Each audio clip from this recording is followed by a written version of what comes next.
आज हम आपके साथ शेयर करेंगे आलू गोभी की रेसिपी। इसके लिए 2 अदद प्याज, 3 अदद टमाटर, 3 अदद आलू हमने इधर लिए और एक फूल हमने फूल गोभी का लिया।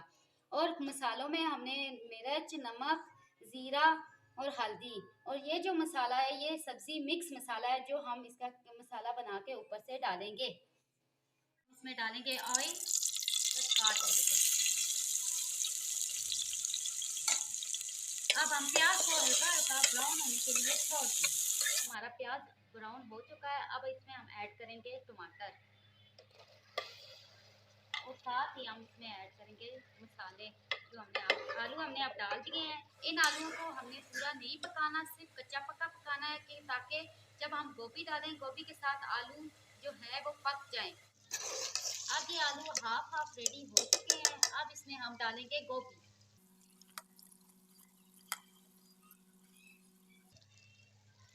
गोभी में पानी डालने की कोई ज़रूरत नहीं है क्योंकि गोभी अपने ही पानी में हो जाएगी। अब गोभी को दम पर लगा दें कि ताकि ये हो जाए। हम इस पर मसाला भी डालते हैं। अब इसको चम्मच मार के मिक्स कर लेते हैं। मिक्स करके अब इसको हम पकने के लिए छोड़ देते हैं। ये हमारी गोभी बनके तैयार हो गई है। अब इसके साथ हम बनाएंगे घर के आटे की रोटी। पानी जो है हम आहिस्ता आहिस्ता ऐड कर रहे हैं, एकदम ऐड नहीं कर रहे कि इसकी गुठलियाँ ना बन जाए। हमने इस आटे को मिक्स कर लिया है। इसको हम एक मुट्ठी देंगे।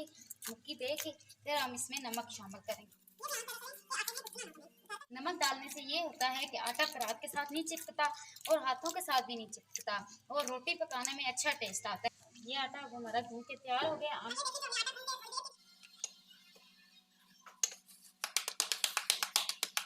तैयार हो चुकी है। कितने अच्छे फूल इस पर डले हैं। ये देखो जी, हमारे आलू गोभी तैयार हो चुके हैं। इसके साथ हमने गंदम की रोटी बनाई है और अचार रखा है और साथ सलाद बनाया है। ये बहुत ही इजी रेसिपी है, आप घर में ज़रूर ट्राई कीजिए।